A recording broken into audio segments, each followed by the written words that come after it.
Today we're going to be ranking lands that can only be tapped for colorless mana or less on a tier list. I'm going to start off with Desert.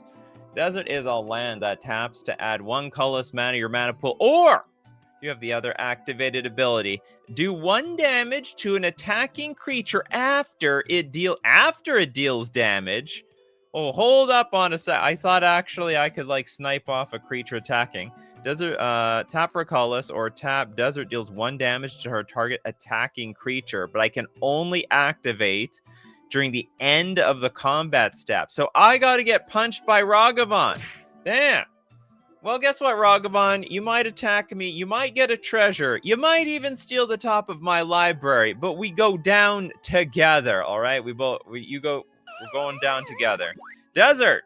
I think it's a cool card. I have to admit, I don't think it's very good. Okay, where do we put this on the tier list? Okay, I don't even think it's like... I don't think... It does tap for mana, thank God. It can kill things after the fact. Okay, it has a slightly useful ability, so I'll put it in the C tier. Just in case we're probably going to fill up the C tier. We got to squish Desert over a little bit. Okay, let's take a look at Ferginka's Diamond Valley.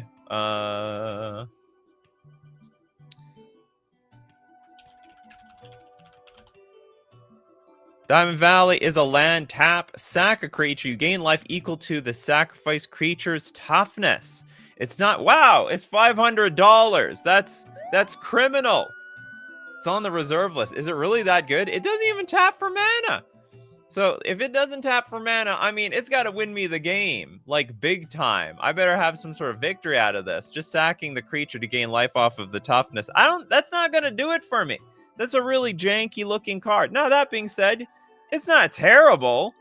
I mean, in response to removal, I'm just going to sack my creature, and I'm going to gain a little bit of value out of this, and the rest of your card's effects probably aren't going to do anything, so I'll put it in the B tier. But that is at $500, that is a very expensive B tier card. B tier to...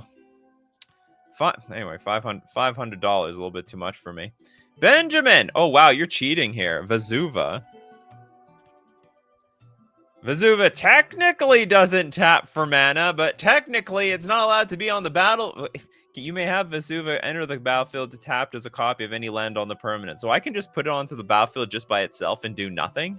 I have a land drop for my turn. I play Vesuva. I copy nothing. That's right. I like to live dangerously around here. Almost never... This card is copy... Oh, sorry. This card can copy other cards that do nothing. But usually it's copying, like, you know, it's copying something that taps for colored mana. This card is very, very strong. Probably I should put this in S tier. It's extra copies of things that you want. It's either S tier or A tier. Okay, I'm going to put it in the A tier because this is such a heavily played card. But it's not danger by itself. It does need a little bit of help. And it's more used for utility than anything else. Okay, we have our first super chat of the day coming from Kagan. Thank you so much, Kagan. How about Scrying Sheets? This is a pretty cool card. I like this one. It's a little clunky, but it's still useful. So it's a snow land. You tap for a colorless mana. Then for a snow and 1 generic, tap. Look at the top card of your library. If that card is snow, you may reveal it and put it into your hand. So for all the snow cards that you can jam into your deck, I mean, that is pure value. It's like basically just to draw a card. That being said, it's a little clunky. You spend 3 mana to look at the top card of your deck. There's still not enough snow cards to really push this card over the top. I think as they develop the snow mechanic, this card can get better over time. We have another problem with this card is there are just so many better cards to... How do I put it? Spending 3 mana to draw a card, sort of poopy value these days in Magic the Gathering. Usually, if you have 3 mana, you want to put something on the board. You have to be the threat at the table, all right? You have to use every inch of your mana. If you're getting to the late game, you've done something wrong. No, God, please, no. But it's still a good value card. Scrying Sheets. I think this is a good B tier card. It's a really good B tier card. It's a little too dirtily is the problem. Kerper, Nurter, obligatory Tron Lands mention. All right, you mentioned them Tron Lands. Let's look up Urza's Tower. I won't look them all up. Everyone, we want the OG. Where's the OG tower? I want the original. The first. There we go. That's the OG tower right there. Urza built it himself with his own bare hands. Tap for a colorless mana, and if you control Urza's Mine, Power Plant, and yeah, if you also control Urza's Mine and Power Plant, it adds 3 mana instead. And if you've got all 3, you've assembled Tron to add 7 mana. Still sees play today in Modern. Very strong. Oh, and Pauper. It's crazy. This is a Pauper legal card. S tier. This is the easy S tier. Has stood the test of time for like over a decade. Only gets stronger over time. The Urza lands are super duper powerful. Lord Trevor with good evening. Let's start it out spicy with the City of How is that a spicy one when there are so many soul lands? The only thing spicy about this card is you have to sacrifice it. Yeah, land. When you play another land, sacrifice your City of Traders. I don't like doing that to my lands. Because of that cause, most people only play like... Wait, if you're not a commander player, you'll play like 2 to 3 in your deck. If it's for value, if it's for combo, maybe you're gonna want the full 4, but it can be a disadvantage. City of Traders. Can anyone recognize this image? Okay, that is definitely an S tier card. If you mean maybe S was for S. Sorry, spicy for S. S means spicy. These are all just broken cards though, right? They're just all broken. Next up. Less than Gemstone Caverns, the Leyland. That adds color mana. It even says so on the card. You get the luck counter does everything. Okay, next up. Lewis, the Tower of the Magistrates. There's a lot of towers here. Tower of the Magistrate. This is a land that taps for colorless mana, or you can pay 1 tap. Target creature gains protection from artifacts until end of turn. Protection from Terminators, from the machines. Protection from Kaladesh. When I think artifacts, I think Kaladesh. If you ask an old timer when you say artifacts, they'll think of like Eldrazi Winter. Combo Summer in the Urza Saga. Because then that's the reason why I think they invented this land.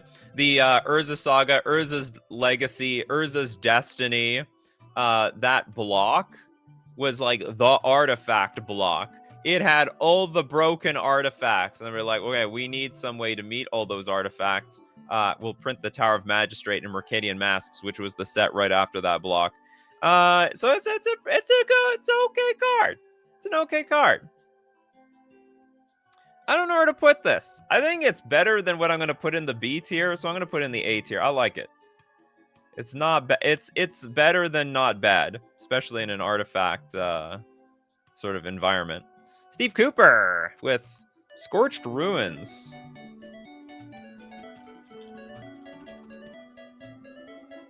Did I spell that one? Scorched. Oh, I don't know how to spell scorched. Scorched Ruins. This is a land. When it comes into play, sacrifice 2 untapped lands or bury Scorched Ruins. Okay, tap, add 4 colorless mana to your mana pool. That is a very, very tough proposition. It's like the old-fashioned Lotus Field, except it's vulnerable. Here's the biggest problem. It's vulnerable to Wasteland. It's vulnerable to Strip Mine. It's vulnerable to any land destruction, frankly. Blood Moon is not favorable to it, but it still adds a lot of mana. It would sacrifice 2 untapped lands. And then if you do, put Scorched Ruin on the battlefield. If you don't, put it into its owner's graveyard. And you actually net mana with this. Lord Trevor is like, how did I forget this card exists? It nets mana. It's like a super soul land. Now, there is the benefit that if you can untap this singular land turn after turn, you can add like super huge chunks of mana. This card is actually quite phenomenal. I don't know if I've ever seen this card in my life. This might be the first time. It's on the reserve list. Get it while it's still $63. Okay, where do we put it?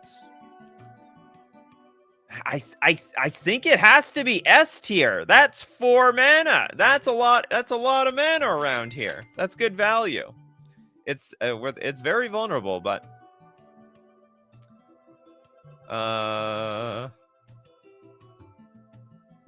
Gemstone Caverns does say add colorless. No, but it also says add color. It taps for colored mana. It has to be a land that doesn't tap for color mana. It cannot tap for color mana. It has to be colorless or less. It can be no mana. Okay, next up. That was a super chat. So let's take a look at Kano's Maze of Ith.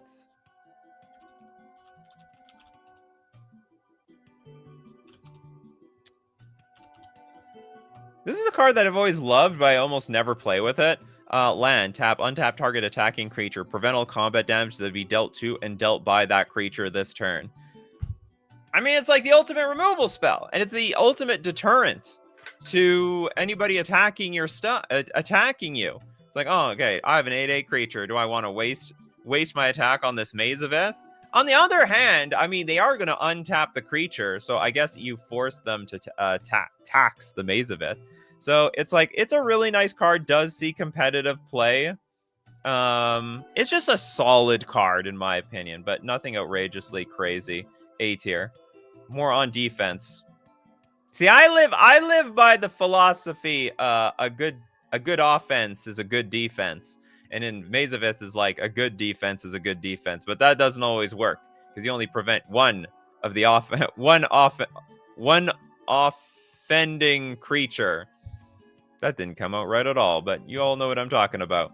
Kegan, throw in Havenghoul Laboratory. I just like it. I depend on all of you for your janky suggestions. See, that's what makes the show spicy. So the Havenghoul Laboratory is a legendary land that taps for a colorless, pay for, and investigate. Create a clue when you investigate. It's a lot of mana to do almost nothing.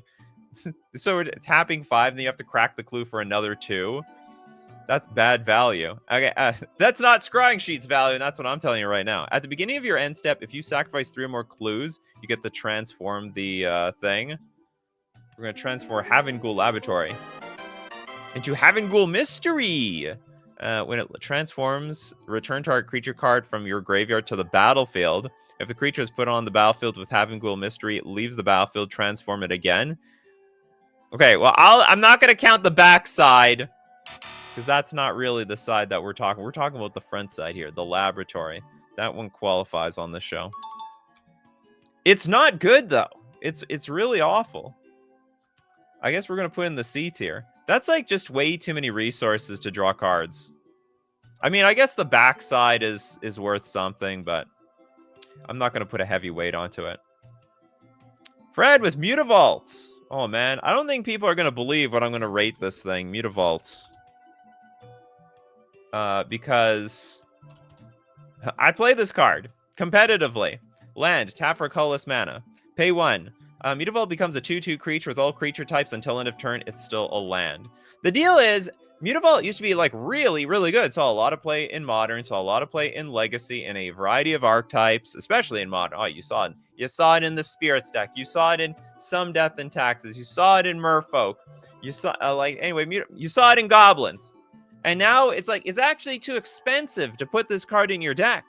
Most people, if they're going to play a land, like a creature land, they would rather not. A lot of people, they do not play the creature lands anymore. Fred's my boy Mutavault. Now here's the, there is a silver lining to all this. It's quite a good card in Pioneer. The card is like completely ramped up in Pioneer. You even seeing like Rakdos mid-range decks play this in Pioneer. Their lands suck in that format. So they're like, you know what? Our lands suck. We need more value. We're going to play Mutavault. And for that reason, Mutavault is actually going to be A tier on this list. But if it wasn't for Pioneer, I'd actually put in the B tier. As Magic the Gathering gets power creep, this card actually gets worse. And also, as mana intensity gets stronger, this card gets worse.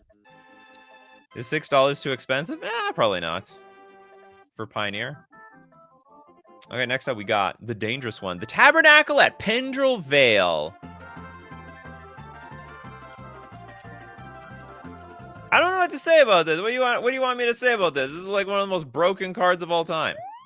For a card that doesn't actually tap for mana. All creatures have at the beginning of your upkeep destroy this creature unless you pay 1. Man. I had a chance to buy this at $500 just to troll my play group for like 1 or 2 games, and I'm like, they're gonna hate me for this. I'm never gonna like play this again. I don't want to buy this for $500. Boy, do I feel silly now. Never gonna buy it at 3,000. Screw that. All right, S tier. What a way to... Who wants to spend $3,000 to get kicked out of your play group? You must be desperate. Absolutely desperate. Magnum Opus with the Safe Haven.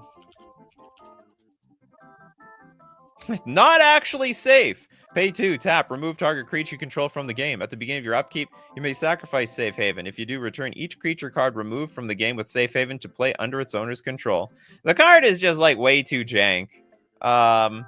It's a lot of mana. First off, it doesn't tap for mana. That's a problem. Second, it's like you have to tap 3 mana of resources, so pay 2 and tap the Safe Haven just to protect your creature. There's no guarantee this land still exists at your upkeep. It's not like you can sacrifice it at will. So for that reason, Safe Haven is safely garbage. C tier. It's not the worst thing. Like it does have some utility. But it's not good utility. Like, I'm not fist pumping playing this card. Spectral Maniac with Faceless Haven was oppressive in its time. It did create a card ban, didn't it? Face. The problem is it got a card banned in Standard. You know, the bar to getting cards banned in Standard, not really all that high. Stuff gets banned in Standard all the time. It's a Snowland, taps for a colorless. And then for triple Snow, I wonder, can we consider that like color mana? Probably not. Faceless Haven becomes a 4/3 creature with vigilance and all creature types until end of turn.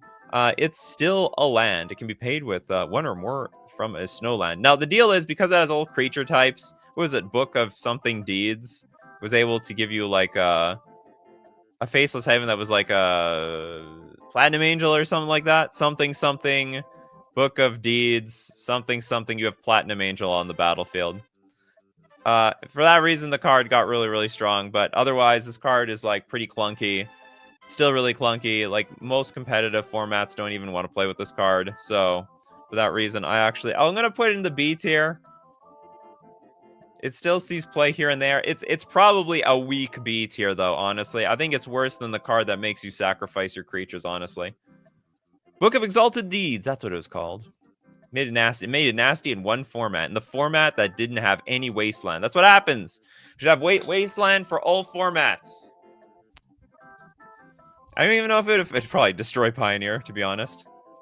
Oh, Jasperab we bring out the big guns here. Seafarer's Quay. I know this card because I like the art. I bought this card for the art. Okay, if it's a land, get this, everyone. All blue legends gain bans with other legends, and that's it. That's right. Did you hear that? No? No? No one wants their blue legends to ban with other legends? Huh? That's not good enough around here? What if creature combat is important to you? Anybody? If it was blue creatures, I wonder if that would be good for merfolk. Probably not still. Anyway, card's pretty weak. Pretty weak. Doesn't even tap for mana. Doesn't tap for anything. D tier. Still love the art, though. Is it reserve list? No, it's not. It's just from Legends. It's probably not going to get printed again because it's so pathetic. So patheticness. Okay, Kagan with, since it's the most expensive of its cycle, Cathedral of Sarah. As a fun fact, one of the other cards from its cycle is worded differently.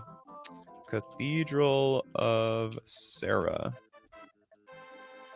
Oh, this same deal as the Seafarer's Quay. All your white legends gain bans with other legends. You paid for that? You paid for that, Kagan? Anyway, we just talked. We're gonna have the whole cycle down here in the D tier. This probably is even more powerful in the Death and Taxes decks. Death and Taxes, you looking for this card? Thalia can gain bans with other legend. Thalia can band with other Thalias in the same deck. Think about it. Got Thalia Kindred over there. Take a brief look at the super chats. Okay. We got... Is this a card? Riveteer's Outlook? Riveteer's... Oh, sorry, Overlook. This is a land. When it enters the battlefield, sack it. When you do, search your library for a basic swamp, mountain, or forest card, put onto the battlefield. Oh, and you gain a singular life point. That's actually fine. Isn't that just strictly... Is it... It sounds like it's sort of strictly better... Evolving Wilds? Anyway, B tier. Not thrilled with this card, but, you know, whatever. Paces Fan Forever with Deserted Temple, untap land, you say. Deserted Temple. Oh, this card. Okay, tap for a colorless mana, or we can untap target land. In fact, we can even untap itself. Like that combo? That's a one-card combo right there.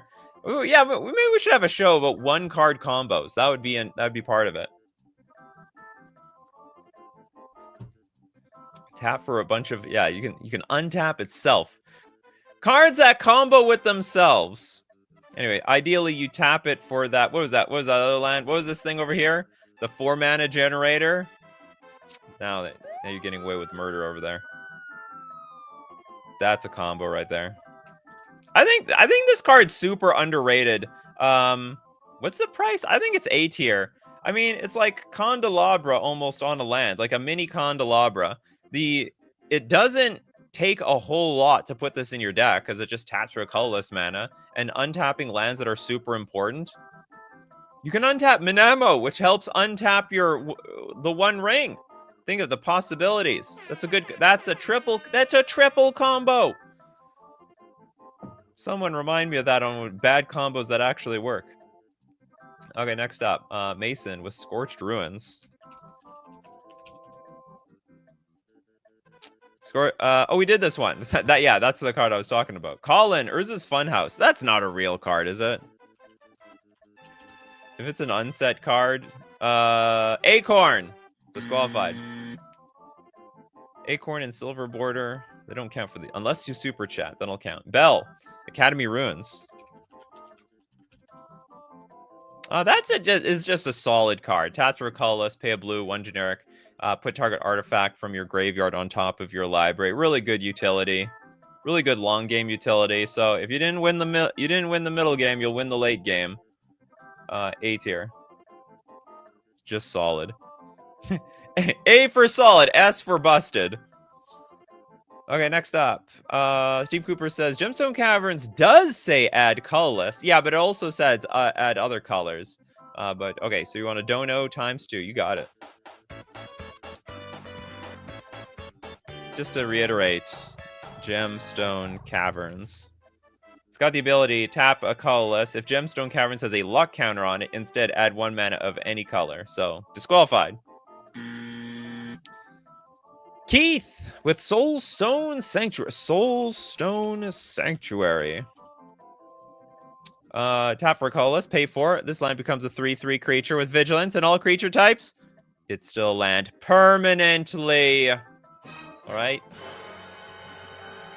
I think it's sort of stupid that they don't put until end of turn on these cards anymore. Or if they choose not to have an until end of turn thing, they should have like a counter being put on it, or some sort of an effect that signifies that this card is permanently a creature. But outside of that, I mean, it's okay. It's okay. I'll put it in the B tier. I'm not super thrilled about this card. But I'm not disappointed either. I'm not safe haven disappointed, all right? Next up, we got John with the Mouth of Ronan. Or Ronum. Ronum? The Mouth? It is called Mouth. Shut your mouth. Snowland. Tap for a colorless mana, or pay a snow for generic tap. Sacrifice the Mouth of Ronum. Matharanum deals 4 damage to target creature. Okay. And anything. Doesn't need to be attacking. Could be just stationary, standing still. What is the flavor? Is it like a giant icicle that's gonna come down and just stab him? Is that how this works around here? We're just gonna take a big picture of this icicle. Oh no, hold on. We need to take a picture of this big icicle and those people. These people, they're doomed. See this coffee crew? That's how you go down. Would you walk through this area with these giant icicles? I absolutely would not. Anyway, I think this is a pretty cool card. B tier. I think it's a bit jank, but like, you know, I'm not gonna say it's bad. Okay, between Pacers fan and Elixir, I'm just going to try to move between all these super chats. The emergency zone. I don't feel like emergency zone. Is it called emergence? Sorry, emergence zone. Emergence zone. This is tap for a colorless, pay 1, tap, sacrifice emergence zone. You may cast spells this turn as though they had flash. I'm not a huge fan of cards like this. Like, trying to give something flash, not exciting. I just think it's jank. May cast spells this turn as though they had flash. Well, why don't you just play a permanent that says you can permanently have flash? Because this card, and it doesn't even replace itself. Anyway, I think it's just like sort of like it has just more surprise value than actual value. So I'm going to put it into the C tier. More surprise value than actual value. I mean, and also people are going to see it sort of coming. But you still have to like pay 1, sack this card, and then that's it. Okay, we got Jason with Elephant Graveyard. Land, tap for a mana. Also regenerate target elephant. Anyone playing with elephants out there? That's crazy! This is $268 to regenerate your elephants. What do we even have in this game that's an elephant? Creature. Elephant. Search. There are 77 elephants. Are there any good ones? Ooh, we got the Loxodon Hierarch. The Loxodon Gatekeeper. Ooh, the Smiter. Of course, we got the Smiter in the house here. Unbelievable. Okay, Elephant Graveyard. I still think it sucks. I still don't. It's very narrow. You need the Elephant Kindred. They got push elephants. They're pushing it too far. Anyway, I think people are speculating hard, like deep 20 years into the future when elephants become a real deck. Because right now, I think there's a lot of work to be done around here. Okay, let's the end with Fountain Port. Fountain Port. Ooh, this does a lot. All right, tap for a colorless, pay 2, tap, sack a token, draw a card, pay 3, pay 1 life, create a blue fish creature token, pay 4, tap, create a treasure token. Well, it technically doesn't tap for color mana, but that one is cheating big time. But guess joke's on me, it qualifies. Okay, Fountain Port. I like it. You know what? It does a lot of stuff. It's fine early game. It's fine. Let's sacrifice a token. It's good in a token deck, I suppose. Okay, we can put that in the A tier. I'm fine with that. I'm cool with that. You know what? It's a Swiss Army knife. I like Swiss Army knives in my deck. All right. You love these cards? Well, maybe you want to buy them from FusionGamingOnline.com. My favorite place to buy my Magic the Gathering cards to upgrade my Commander, Pioneer, and Modern decks. Don't forget, MTG Foundations are out. You can even get some of those MTG Foundation lands that don't even tap for color mana, like that Stone Stalker looking thing, the 3/3. That's a land that is played there permanently. Anyway, if you want to buy stuff from FusionGamingOnline.com, don't forget to use my coupon code. All right, you want a deal, you want that value. Use coupon code Nikachu at checkout for 5% off all your purchases. We're also going to thank Mana Traders, the premier place to rent Magic cards online. Ability to play any deck, any format you want, from Pioneer Modern, Commander, one-on-one Commander, Legacy, Vintage, Pauper, you name it. All the paper formats at your convenience on Magic Online. And don't buy your decks when you can rent them to play all formats with Mana Traders. You can support the channel using my Mana Traders link in the description below, or save 40% cash back on your 3rd month subscription with Nikachu _4VU as the coupon code. Okay, back to our regularly scheduled programming. Old boy has no card. Yes, please let me know if you have no card yet. Ominous Cemetery.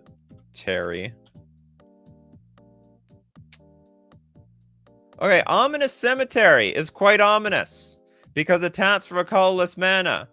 You don't know what mana could possibly tap for. Well, now you know it's colorless. Pay 5, tap, exile Ominous Cemetery. Target creature's owner shuffles it into their library.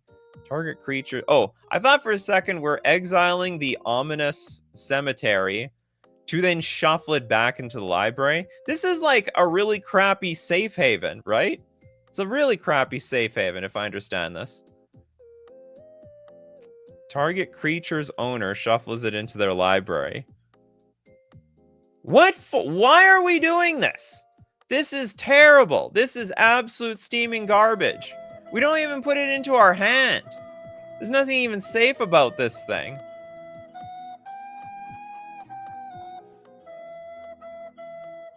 It's removal. Oh, wait a minute. You know what? I've been seeing all these janky cards today that I didn't even realize it's removal. Yeah, exile Ominous and target creature's owner. Okay. Yeah, I was still thinking, well, my brain was still on safe haven. It's like, actually exile a creature? That's insane. Okay, it's still very expensive though, but I like it. I like it. It's the utility is there. All right, it went from D tier to B tier, from D to B.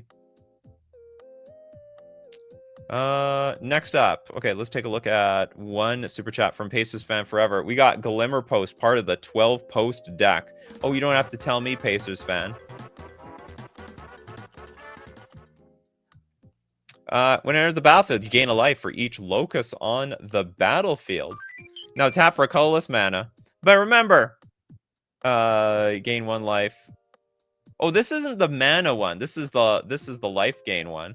So I would say the life gain one, it's not that great, but it's good. It's the one that taps for mana for each locus on the battlefield that is busted. So I'm gonna put Glimmer Post in the A tier slot. Still good. I mean, I hate it when my opponents keep playing more locusts on the battlefield. And by the way, maybe to commander players this is meaningless because you can only have literally like 1 Glimmer Post in your deck. But when you can play 12, all of a sudden it's absolutely bussin', all right? It's low-key bussin', no cap. Low-key bussin', it slaps. That is a slappin' synergy. Richard Mitchell says, at the beginning of the game, if this card is in your hand, you get an emblem with prevent 10 damage, and whenever you deal damage or cause loss of life, you gain life at end of your turn, life total. What the hell are you talking about? I have no idea what this is going on. Maybe there's some conversation I don't know about in here. Okay, Mean Bruley with Ugin's Labyrinth. Oh god, this card. Imprint. When it enters the battlefield, you may exile a colorless card with mana value 7 or greater from your hand. Tap to add double colorless, and also tap return the exiled card to its owner's hand. So there is this liability that when you play this card, if it gets blown up, you got 2 for 1. But the upside is you have like another soul land, which, by the way, is absolutely busted. I can't believe they're making more soul lands. And the year is 2024, and apparently City of Traders, Ancient Tomb, Eldrazi Temple, Eye of Ugin. No, we don't have enough of these, apparently. No, we don't have enough. We gotta have more. More of these stupid lands. That's right, more. S tier. Can't believe it. Yeah, it's not. I mean, if you compare, honestly, this is like one of the weaker of the soul lands. You have to put a land that's really expensive on it. It's got to be a colorless card, so not every deck can play it. It literally is a deck for Eldrazi decks. Although, to be honest, it is so weak that Legacy Eldrazi doesn't play it because of Wasteland. They just don't need to. Maglor, the island of Whack Whack. Makes me wonder what they do on that island. How did you get the name Whack Whack? Anyway, okay, moving on. Tap the power of target creature with flying becomes 0 until end of turn. The Isle of Whack Whack, home to a tribe of winged folk, is named for a peculiar fruit that grows there. The fruit looks like a woman's head, and when ripe, speaks the word whack. What the hell is going on here? I go to this island where a woman is going to tell me to whack. Whack actually has several terms. They might be killing people on that island. They literally might. The power of target creature with flying becomes 0 until end of turn. This is terrible. That is so it's just a little too specific. Like, it's good if it happens, but I don't think it's reliable enough. It is strictly worse Mazavith. Strictly worse. Yeah, it doesn't even tap for mana. It's just a bad Mazavith, in my opinion. Okay, next up.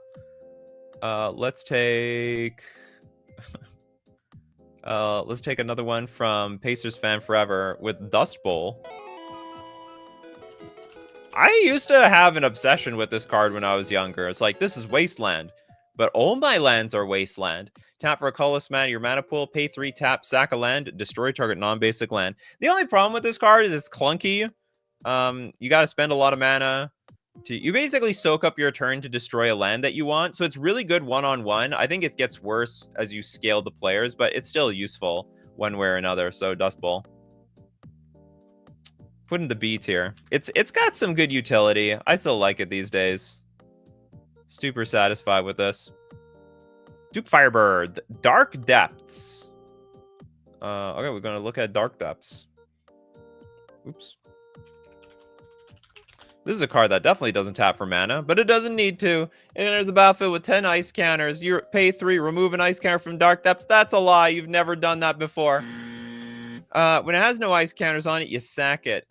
In fact, this card will never lose its ice counters. That's a lie, too. If you do create a... Oh, actually, maybe that's not entirely a lie. If you do create a Merit Lage Legendary 2020... Black avatar creature token with flying and indestructible. Dark Depths, still one of the most broken lands of all time. One of the biggest combo pieces. Usually you're using Thespian Stage to copy it. Like, that's the main way to break this card, is with Thespian Stage. So the Thespian Stage really becomes the Dark Depths. The original Dark Depths doesn't do squat. It doesn't do anything around here. Next up. Blackbird, Trench Coat. Sorry, I read that Trench Coat. Trench Post. Trench Post. Oh, it's another Locus. Is it a new Locus? Okay, we tap for a colorless, pay 3, tap. Target player mills a card for each Locus you control. You hear that? Are there now... How many Locuses are there now? Is this the third one? This one snuck underneath me. I didn't even know this was a card. Target player mills a card. So even if you have 12 in play, you're like barely milling anybody. Seems pretty weak. This actually looks very weak. You build up all that cloud post mana. In fact, in this day and age, I'm putting this in the D tier. 2024 straight to D tier. I don't even think mill players want this card. Imagine a mill player trying so hard to get all the locusts on the battlefield just to start milling people for a very insignificant amount. Elixir with Fomori Vault.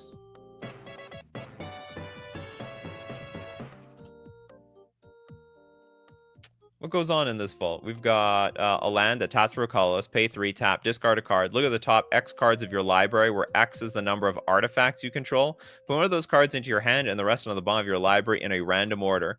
This actually looks great. I think this card is a banger, because in an artifact deck, you're going to have a bunch of artifacts on the battlefield anyway. Like, generally speaking, if you're an artifact deck, you're like, it's a deck that pukes its whole hand onto the battlefield. And, you know, these days, you might even be a deck with a bunch of treasures. And if you're like a treasure-making factory, then this also works as well. basically you're discarding a card for a card that you absolutely want to get into your hand. So I think this is a clear winner.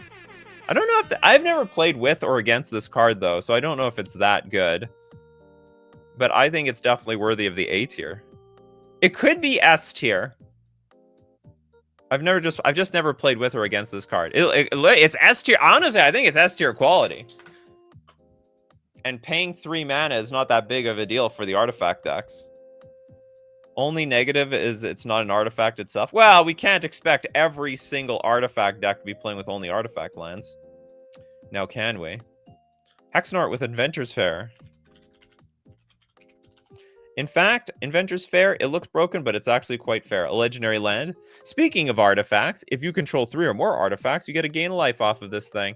Taps for colorless mana and pay 4, tap, sack it, search your library for an artifact card, reveal it, put it into your hand, shuffle your library, and only activate if you have 3 or more artifacts. I don't know why they just didn't call that Metalcraft. It's basically Metalcraft. You know, you can do this at end of turn, too. It's not even sorcery speed. I think this is another A tier level card. Very A. It's actually seen a lot of competitive play. Inventor's Fair. Very strong utility card. Very strong. Lord Trevor, how about Ghost Quarter? I was defeated by it. What, did you try to attack with one of your, like, creature lands? A land that taps for a colorless, tap, sacrifice Ghost Quarter, destroy target land. Its controller may search their library for a basic land card, put it onto the battlefield, then shuffle their library. It's like, it's okay, you know, it stood the test of time. It's like, it's a weak wasteland, basically. No, I gotta put in the C tier. It's just so bad by today's standards. But it's like still okay in some formats that still want to play it. It used to be a Leonin Arbiter special, effectively. Pediment doesn't have a card yet. Me as a standard, Andy, the Fountain Port. Do we look at this? We looked at that one. Mirex. You love standard, don't you, Pedgeman? Okay, Mirex. It's a sphere. Taps for a colorless mana. Also tap, add 1 mana of any color. Activate only if Mirex entered the battlefield this turn. Pay 3, tap, create a 1/1 colorless Phyrexian Might artifact creature token with Toxic 1, and this creature can't block. Add 1 mana of any... Hold on, it says add 1 mana of any color. This is disqualified. You're disqualified, Pedgeman. You can't... It cannot add a color. We're ranking the colorless MTG lands. Now, of course, every land is colorless, but it's got to be a land that does not tap for colored mana. So anyway, well, that one's disqualified. We'll be back to you later.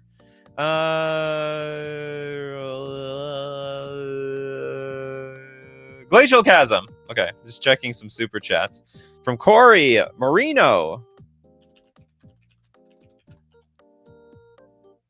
Commutative Upkeep, pay 2 life. Comes into play, sack a land. Creatures you control can't attack. Joke's on you. I got no creatures in my deck. Prevent all damage that would be dealt to you. This is Super Mazavith on absolute steroids. All right. It's basically Super Mazavith. Now you will pay some life, but that's okay. You're just waiting the game out.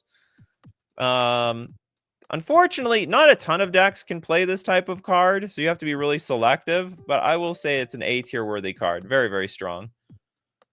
In the decks that it's played, I mean, it's an absolute beating. But make no mistake, all you have to do is destroy it. Dust Bowl, Wasteland, Strip Mine, so it's got those vulnerabilities. This seems to be a popular show today. We're doing hot. Okay, let's get one from Bell. The Inkmoth Nexus. You would dare suggest such a card? I don't think there is a card that has killed more people off infect damage than Inkmoth Nexus.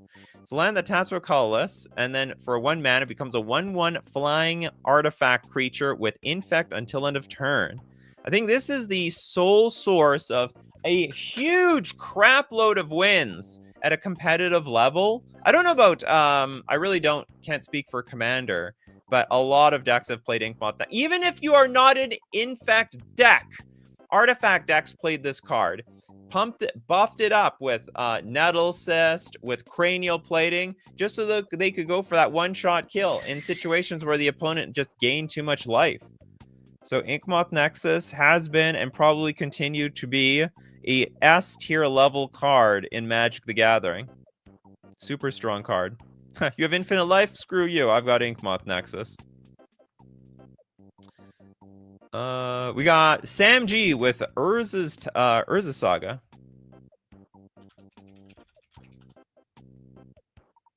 I don't know what to say about this card.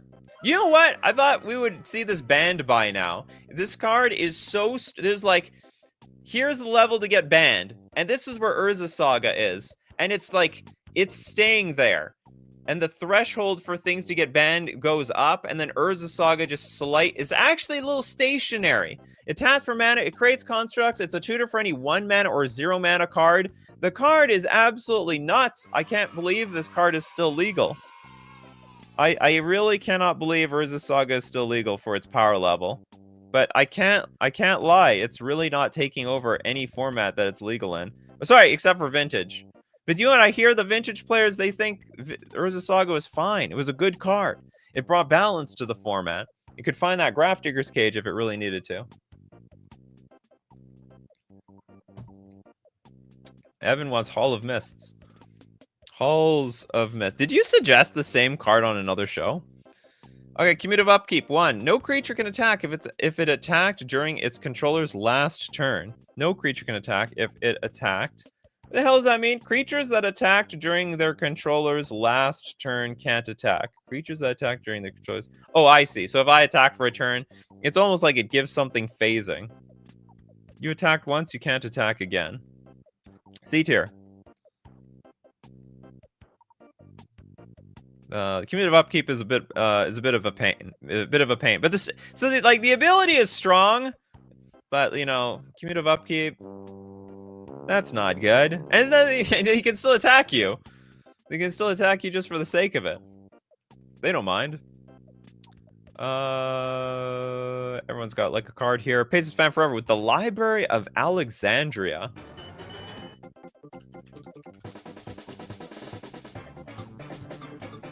I think this is like one of the coolest cards. I think they should unban this thing in Commander. Everyone thinks I'm crazy. I think they could unban it in Legacy. Tap for 1 colorless mana to your mana pool, or you get to draw a card, but you have to have 7 cards in your hand. I think this is so neat. Anyway, the ban list speaks otherwise. But I don't care. This is my show.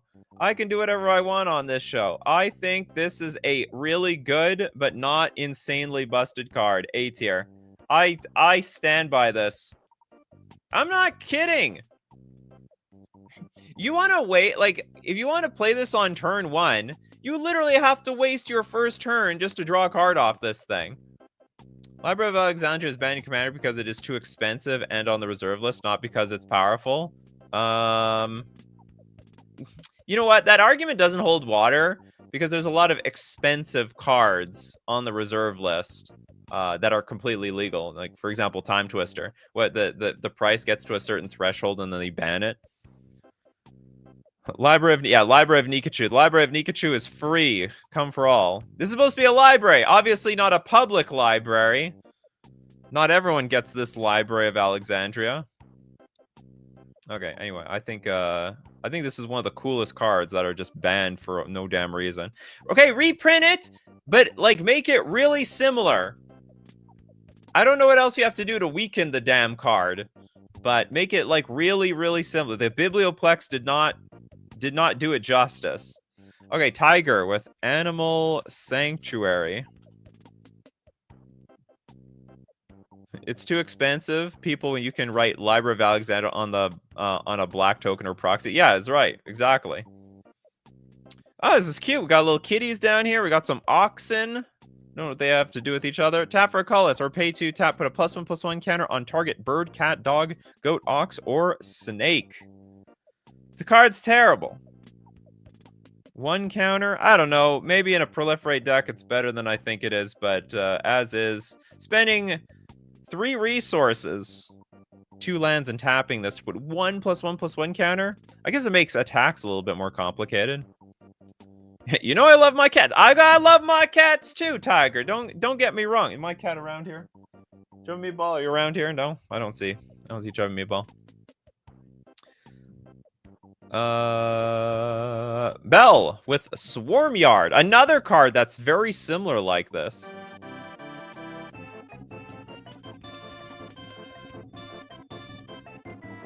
It's in the same vein. Okay, we tap for a colorless, or we could regenerate. What are we regenerating? An insect, a rat, spider, or a squirrel. You hear that, Toads? You got to put this in your. I'm sure it's in your squirrel deck. Anyway, that being said, I think it's a little bit more useful.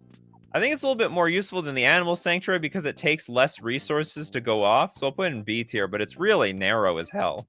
Is there any useful creature on here? Okay, insect is really good because that's infectors. Rats, not super great. Spiders, there are some good ones. Squirrels, they're mostly tokens, for crying out loud. The tokens, the reason we make tokens is because they're expendable. Like, who cares if they go to the graveyard? It's no problem. Ryan with Alchemist's Refuge. Thanks, Ryan. Taps for a colorless. We can also, so for Simic, tap, you may cast spells this turn as though they had flash. Now, this is better than that last card that you have to sacrifice to give cards flash. You may cast spells this turn as though they had flash. This is permanently on the battlefield. Now, you still have to spend mana, but at least I'm not sacrificing the damn card to do it. So I'll put in the B tier. It's better than sacrificing. What do we have here? Copyright with Thawing Glaciers. Here's Battlefield. Oh, we need the original one. Man, this was such a cool card back then. Like, the strategy, let me tell you. It comes into play tapped, you pay 1, tap, search your library for a basic land card, you put onto the battlefield tapped, and then you put Thawing Glaciers back in your hand. And the strategy back in the day was to empty out all your lands in your deck so you can just draw gas. You like the thin your deck? This was the thin your deck card. You know, maybe the Wizards should make another card like this. Its specific purpose is like grinding cards out of your deck. That being said, it is mostly... I think it's mostly useless at this point. It's sort of cool. I mean, if you're in a... I would say if you're in a slow commander game, it's probably B tier worthy. But in actuality, it's still like just wasting too much of your time, especially since it comes into play tapped and doesn't tap for mana. So I'm going to put in the C tier. It's pretty garbo. But it used to... the card used to be so hot! So hot back in the day. Nathan with Contested Warzone. How contested? Whenever a creature deals combat damage to you, that creature's controller gains control of Contested Warzone. Tap for a colorless mana. Also pay 1, tap. Attacking creatures get +1/+0 until end of turn. Well, I'm not a huge fan of people stealing my cards. So if you're the aggro player, I guess this is good. If you're not the aggro player... Well, I mean, if they steal it from you, maybe you can steal it back. Ugh. C tier. It's too vulnerable to getting... There's a real possibility. Like, there's more downside to upside, in my opinion. So if someone just deals 1 point of damage to you, that's it. They get your land, and now the onus is on you to get it back. You know what? I'm demoting this card. D tier. Have to demote it. I mean, don't get me wrong. It's probably fine if you're like a super aggro deck in a one-on-one game. Then you only have to deal with one person dealing damage to you, but the problem is if they even deal a point of damage to you, they get it back, and then you can't even activate it to attack with your creatures. But you know what? It is a lord on the land, but the vulnerability is so high. We did both these cards, Toads. Sorry, we did both of those. Super chat from Paces Fan Forever. Eye of Ugin. Part of the Power 9 of lands, basically. Colorless Eldrazi spells cost 2 less to cast. Also spend 7 mana to search your library for a colorless creature card. It could be anything. Could be Wormcoil Engine. Reveal it, put it into your hand, then shuffle your library. Really don't have anything to say. This card got banned in Modern because it's broken. Somewhat harassing in Legacy as well. Still good in Commander. Basically, it's better than a Soul Land. You don't even have to tap it for mana. All your colorless spells, or sorry, colorless Eldrazi spells are really good. Stranger Candy with the Biblioplex. The crappy Library of Alexandria. So we talked about this card the other day. Tap for a colorless, pay 2, tap. Look at the top card of your library. If it's an instant or sorcery card, you may reveal it, put it into your hand. Then if you don't put the card into your hand, you can put it into your graveyard. So you can fill up the graveyard, you know. Activate only if you have exactly 0 or 7 cards in hand. So not useful, or I guess it's probably borderline useless early on in the game because you're probably not going to have 7 cards in your hand by the time you hit turn 3. But once you're empty-handed, not bad, but you can only find instants in sorceries. So it's a little useful. I'm going to put in the B tier. Definitely not broken. Okay, Pedgeman, gonna go try again. Maze's End, we've done it. Mishra's Foundry. I don't know if we did Foundry. Did we do Mishra's Foundry? Oh, is that the... Oh, that's the creature land. I know, because I'm building a Merfolk deck with this land. Tap for a colorless, pay 2. It becomes a 2/2 assembly worker artifact creature until end of turn. It's still land. And also pay 1. Tap. Target attacking assembly worker gets +2/+2 until end of turn. I wish you could... It's just target assembly worker gets +2/+2. So this would be great on defense, but it's only super great on offense in multiples. I like it. I don't think it's broken or anything, but I do like it. It's, I like it for standard. Outside of standard, it looks useless. C tier. This is crooked. Okay, C tier. Looks good for standard, though. I will play it for sure. Okay, I'm gonna get to... Okay, I'm gonna do a bunch of no card yets. And then when we get to an hour, I'm just gonna do super chats. Bulky with Sheltered Valley.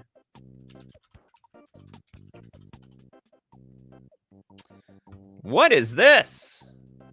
If Sheltered Valley would enter, instead sacrifice each other permanent named Sheltered Valley you control, then put Sheltered Valley onto the battlefield. All right. There can be only one. At the beginning of your upkeep, if you control 3 or fewer lands, you gain 1 life. Okay.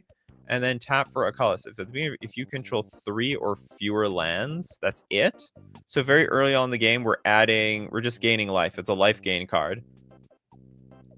This is interesting. If your deck does not depend on a lot of lands in play, it's sort of cool. Of all the years of doing this show, no one's brought this card up before. It's probably C tier. It might be B tier.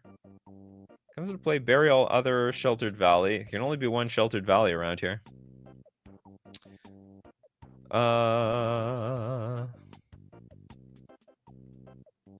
Do I have any commander decks, Nikachu? I have a Sphaloon of Sea and Sky commander deck. That's right.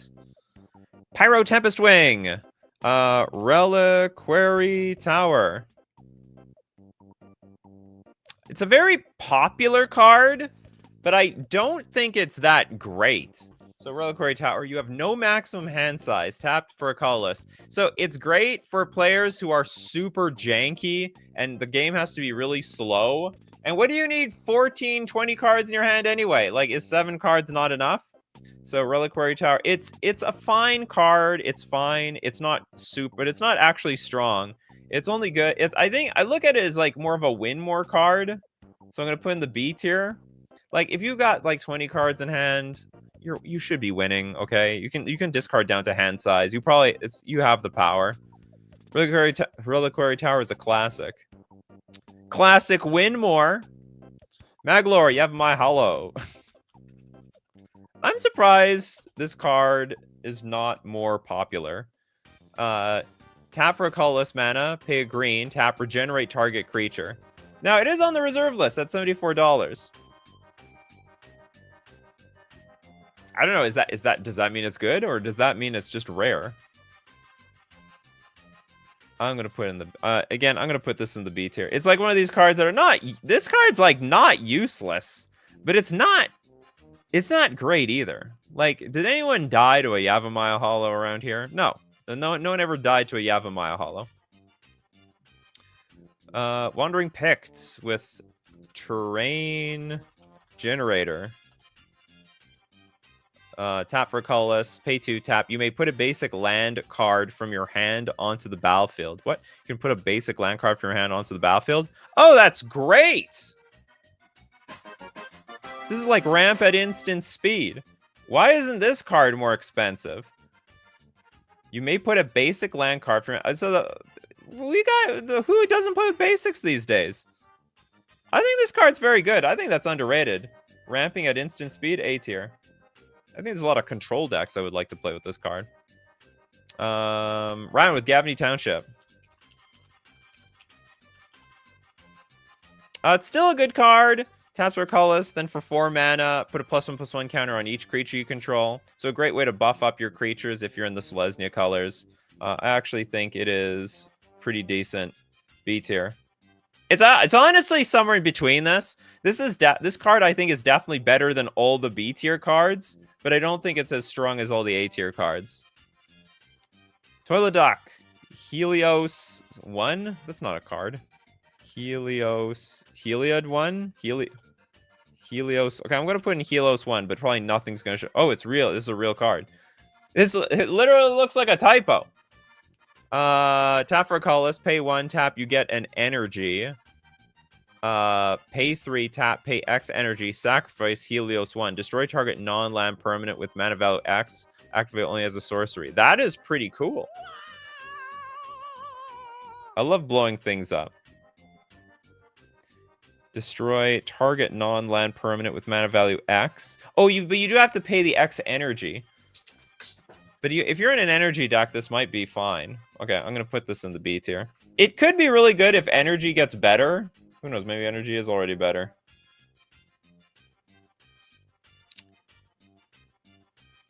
Okay, Pedgeman. I got your card, Pedgeman. Are you late? Are you on lag? We did Elephant Graveyard. I think we did Elephant Graveyard. Teamer with wastes. Oh, literal wastes. Now, believe it or not, I have to rate this highly. Because if I don't... Like, this card sees play in basically every deck with colorless lands. If you get Ghost Quartered, if you get Path to Exiled, if you get... what's it called? What's that white card? Exile all attacking creatures, then you can search your library for basic lands equal to the number of attacking creatures. It's a huge blowout. You need wastes in your deck. So now, it's not a broken land, but this is probably, of all the basic lands that would go on a tier list, this is probably the only one that's worthy of being on being A tier. Okay, Toads with Blast Zone. All right, let's take a look at Blast. This is a really good card, actually. This is multi-format play. Comes to the battlefield with a charge counter on. Enters the battlefield with a charge counter on it. You can tap for colorless. Then you can pay 2, tap, put X charge counters on Blast Zone. Then pay 3, and then destroy each non-land permanent with mana value equal to the number of charge counters on Blast Zone. So it's effectively a Ratchet Bomb, a Powder Keg on a land, which I think is versatile. Any deck can play, well, any deck could play Ratchet Bomb and Powder Keg anyway. But without taking up a card slot, takes up a mana slot. This card is definitely A tier. Very, very nice card. Very, very, very nice. You disqualified my Mirex. Oh yeah, Mishra's Foundry. No, I did your Mishra's Foundry though. We did Mishra's Foundry. Were you gone? Mishra's Foundry. I put it over here. Oh, you were gone for a second. I got you, Pedgeman. C tier. Justin with Sliver Hive. Ooh, the multi. I don't know if this one's gonna count. Because it adds color mana, right? Or does it? Add 1 mana of any color, yeah. It cannot add mana of color. Okay, Crowcore Games. Underdome, never heard of it. I give up. Buzz me. Oh yeah, that's... It's a unset card. Is Snow-Covered Wastes a different card in your opinion? Nope. I mean, yes. Snow-Covered Wastes, also known as Winnipeg. I'll also put that in A tier, weirdly enough. Okay. I'm going to now do a bunch of super chat. It's the super chat. It's over an hour. I'm going to go through super chats. All right, let's take a look at Kagan's Tyrite Sanctum. Tyrite Sanctum. This is taps or colorless, pay 2, tap. Target legendary creature becomes a god in addition to its other types. Put a +1/+1 counter on it. Wow, a whole +1/+1 counter for a god. Pay 2, tap. Target legendary creature becomes a god in... Okay, I did that one. Pay 4, tap. Sacrifice Tyrite Sanctum. Put an indestructible counter on target god. That sounds so useless. Okay, so the idea is, I guess, first turn something into a god, then make it indestructible. That's a lot of work, in my opinion. Because if you're making a god deck, most of the cards are already gods, in my opinion. Like, gods are already indestructible. I think this is a lot of work to make something indestructible. I totally see the appeal to playing something like this. It's to make your creatures indestructible. I hear ya. You hate people blowing up your stuff. But I don't know if this is the best way to do it. It's very, very expensive to make work. I'm sure it is like, I remember that card. It's not even an old card. What year was this printed? 2023. You make it sound like it's 10 years old. Faces Fan Forever with Eldrazi Temple.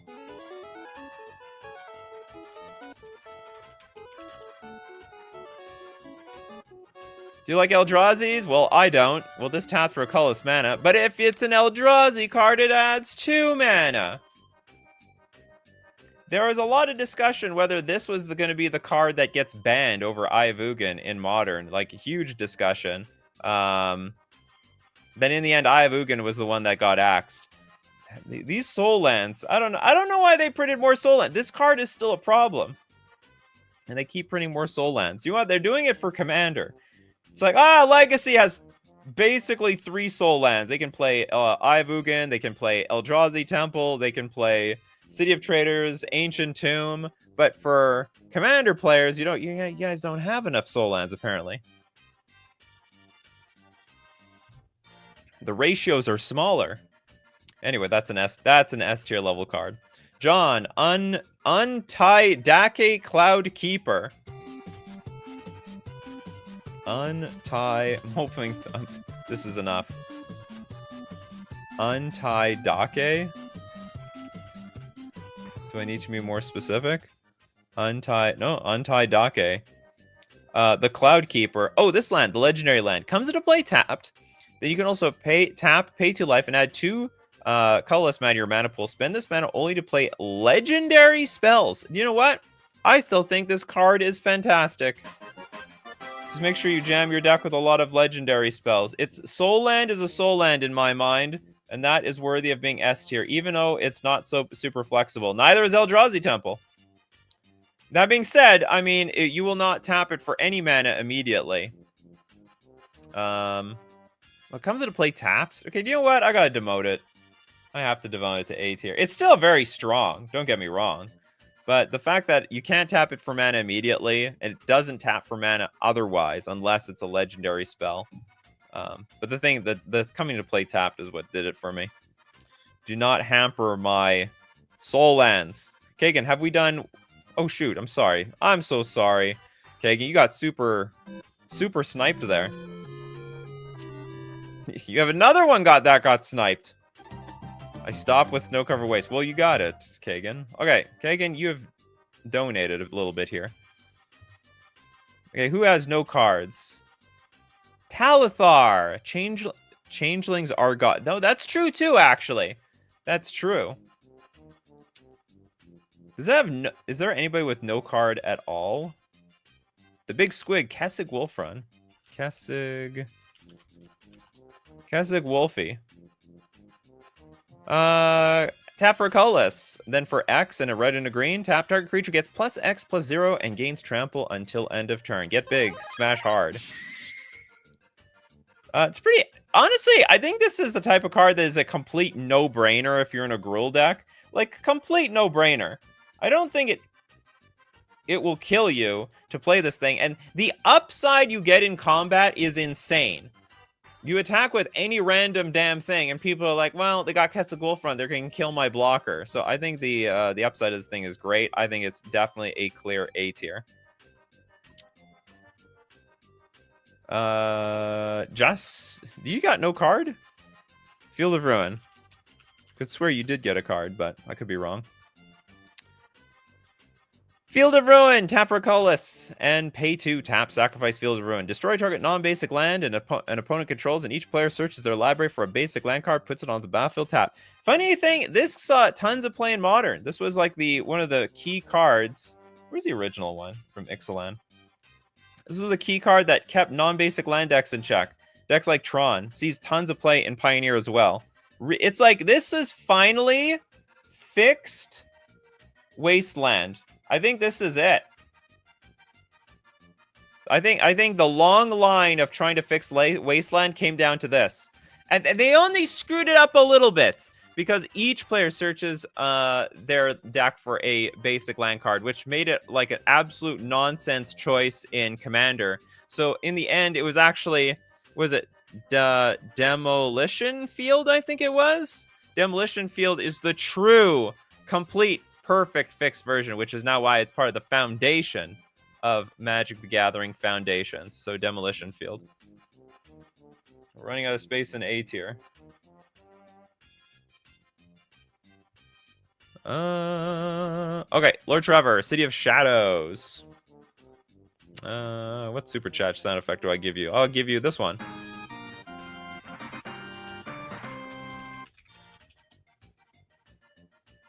City of Shadows. Tap, exile a creature you control, put a storage counter on City of Shadows. Oh, this is that really terrible card, right? Tap, add X to your mana pool, where X is the number of storage counters on City of Shadows. What was it? How big? Exile a creature, put just one storage counter. Doesn't matter how big it is. Tap, add X to your mana pool, where X is the number. Yeah, that's it. It's terrible. It's the worst card of all time. This probably is worse than Seafarer's Quay. Not gonna lie. Way worse than Seafarer's Quay. D tier. Pacers fan forever with Field of the Complete Dead.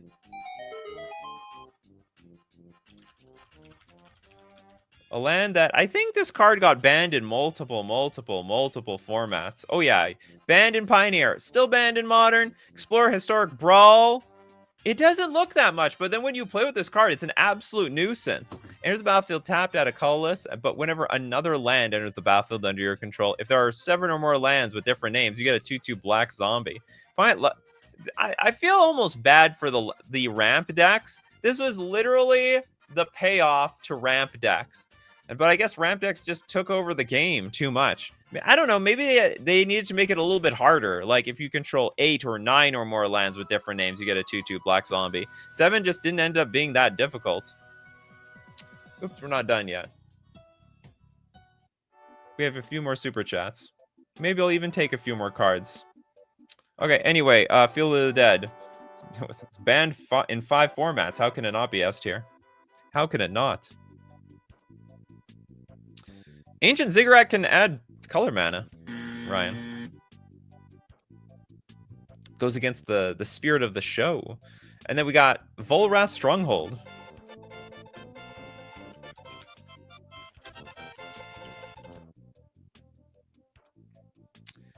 We can tap to add a colorless mana, or we can pay a black, 1 generic, put target creature card from your graveyard on top of your library. I think that is that is a banger card.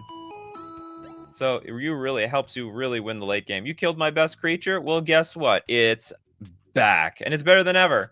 Now, it's a little dirtily, of course. You do have to spend mana. You got to wait a turn. It's like the opposite of, what's it called? Maybe not opposite. It's got, oh, I'm blocking everything. I just realized that. There, you can see, can't see the tier list Okay, now you can see a little bit more of the tier list. It's still a little too far. Here, I'll put it over here. Here you go, Volrath Stronghold. You get a front row seat right next to the A. I was about to say, it's like Vampiric Tutor for your graveyard. Instead of searching your library, you search your graveyard for a card and put it on top of your library. Richard says, I had the take an extra turn Eldrazi in my green-white deck with Kitchen Finks and Pariah and Tarmogoyf and some weird enchantments that let your creature come back into play and tutor for the... Thank you very much for letting us know, Richard. It's a very exciting deck. Do you really get no card? Oh, maybe I just remember from the beginning. Let's look at Cathedral of War. The Exalted card, right? And it's battlefield tapped. But whenever a creature attacks alone, it gets exalted. Tap for 1 colorless mana. It's a pretty shame. It's a huge shame that this thing comes into play tapped. It weakens it by a significant amount. But you know what? It's not useless. I'll put in the B tier. For all those the commanders that are 10 power, well, now they're 11. That commander damage is going to add up. Tolithar. You want Boseiju? Boseiju adds for color mana, and so does Urborg. Oh, wait a minute. Urborg might not. Boseiju adds green, which gets disqualified. Urborg might not. Hold on. Urborg, Tomb of Yawgmoth.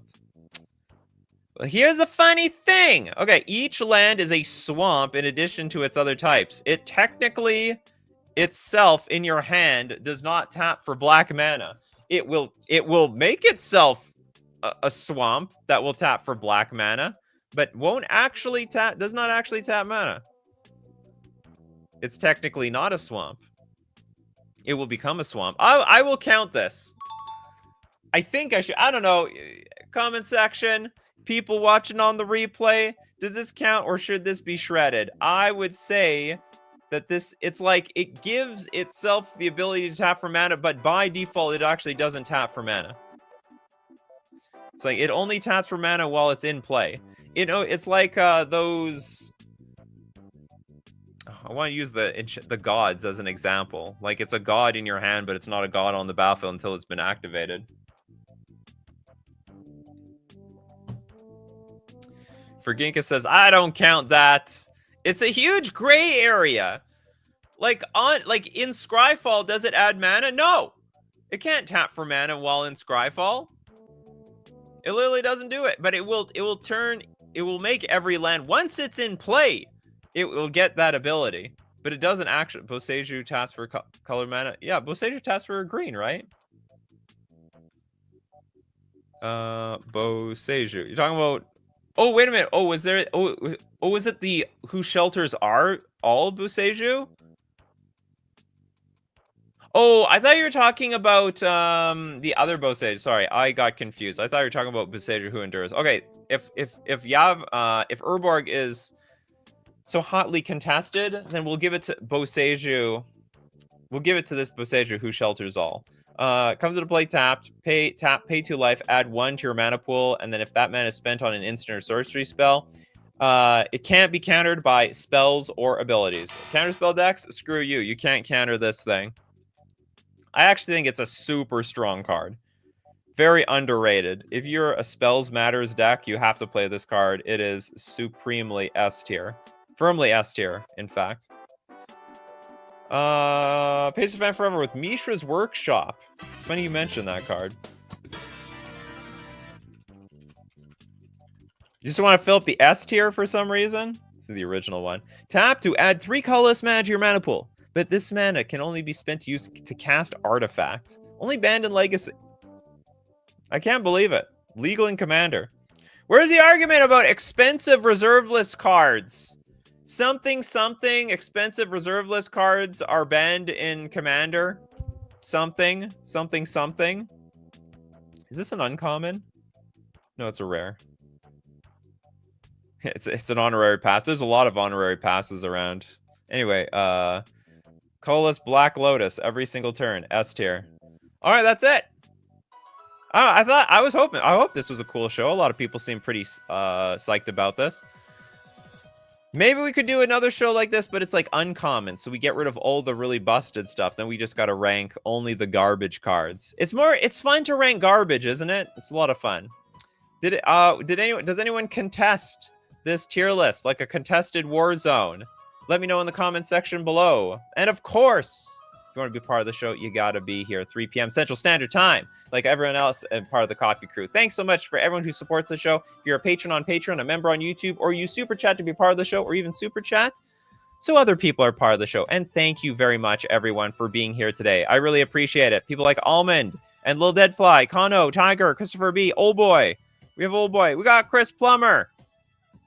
Chris Plummer says, I'm starting to think the Commander ban list has more to do with personal collections than principle. You never know. Okay, we got Bell, Scott French, Ryan, Toads, Benjamin Berkeley, The Big Squig, Ristradin, Pedgeman, Talathar, Lord Trevor, Teamer, Tiger, because you guys are the show. So as usual, my Coffee Crew, keep brewing them coffees, and we will keep brewing up the magic. Take care of yourselves, and I will see you at the next cup.